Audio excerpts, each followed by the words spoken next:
Okay, so this is week 35 check-in part 2.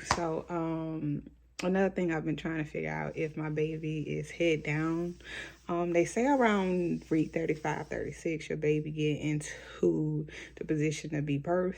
I have been looking up videos for signs on how to tell if your baby is head down. One of the signs they said that you will feel kicks up high.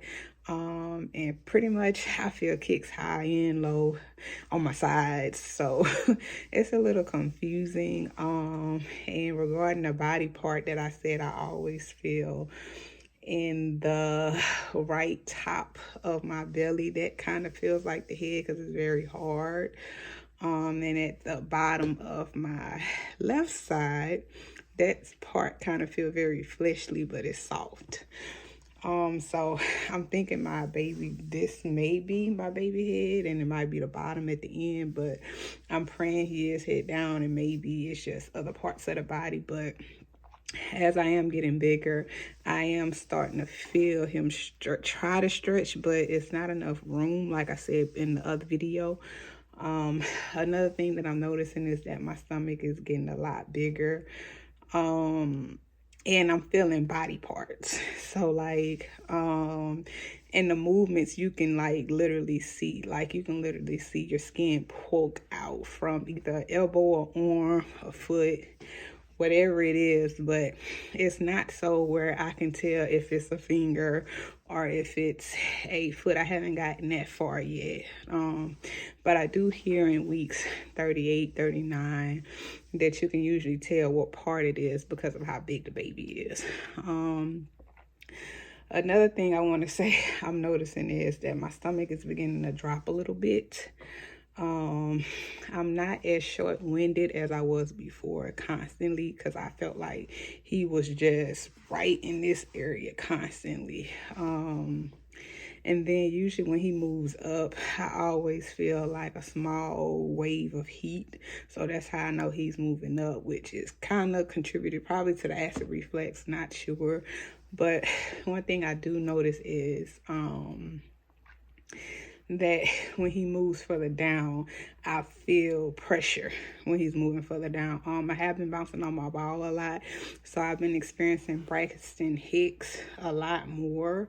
I am drinking a lot of water, so I think it's just my body's getting ready to prepare for delivery. So yeah, it's a lot of signals, a lot of signs that I've been feeling lately to let me know that, hey, you only have 5 weeks left.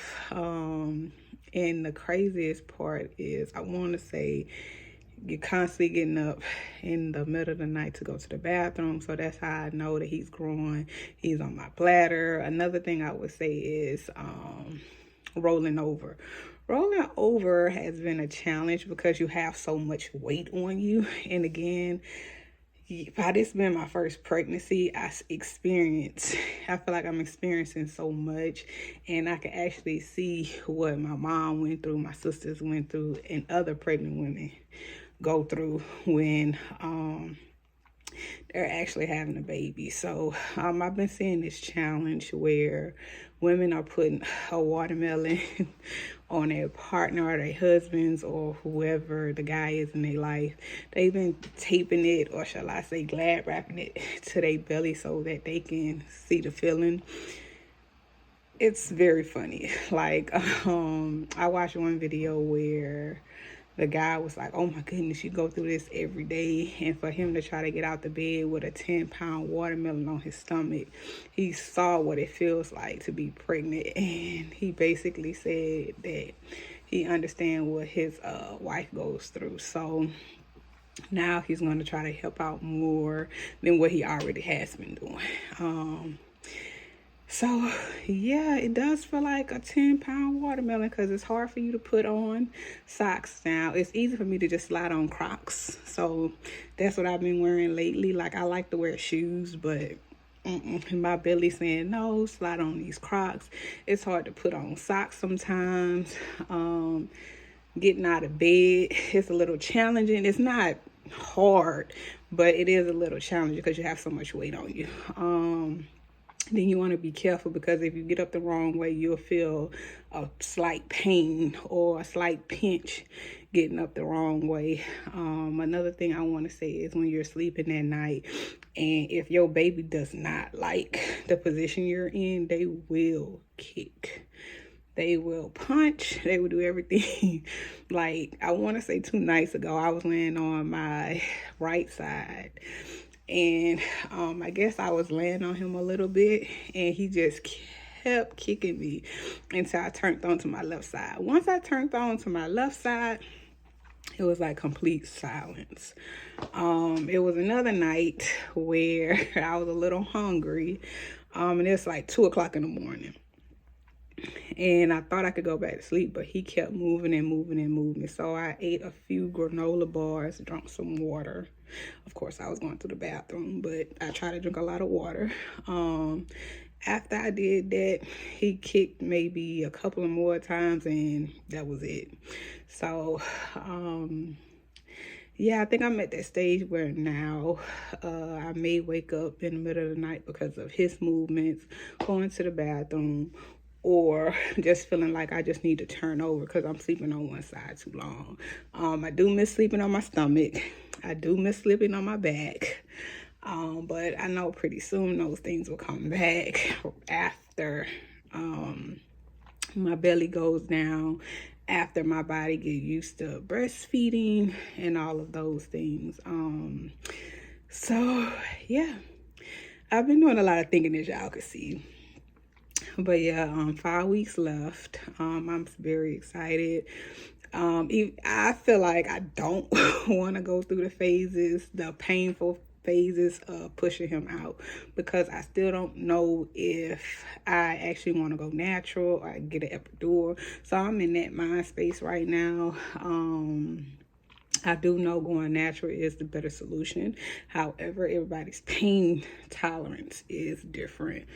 But based on the epidural, from what I'm hearing from my family and some friends, they basically said they had good results on the epidural. I only heard one horror story about an epidural where she said that she was too tired to push. That's how her epidural was, but she didn't feel anything. It was just, she was just too tired to push. She didn't have enough energy. So that was the only thing. And she said after that, her next 3 she had natural, because she never want to feel too tired to push. She had a total of 4 kids, by the way. Now my family, they were fine with the epidural. Pretty much everybody in my family. So yeah, I'm still in the mind space where, do I want to get the epidural or do I want to be natural? So yeah, but I think when it comes to that time, of course, I've been praying on it. When it comes to that time, I am going to make the best decision that I know for my body, for my baby.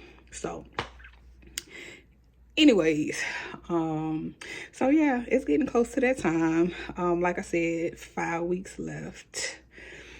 He may come earlier because he is a mover. Like, when I say he's very active, he is very active. Like, I feel him move at least 3 or 4 times every hour or two. Yeah, like yesterday, I felt him move throughout the day, pretty much. Throughout the night, last night, I didn't feel him move too much, but when I got up around 7 a.m., he started moving again. So yeah, very active. Think he's gonna be very active once he get into this world as well. So yeah, I'm just praying that he is healthy. I am praying that he doesn't cry in the middle of the night too, if that makes sense. But I do know he's going to be crying for milk and for diaper changes, and I'm praying that's all it is. But we'll see once he get here. I think that's when I'm going to end the video. So y'all be blessed. Take care.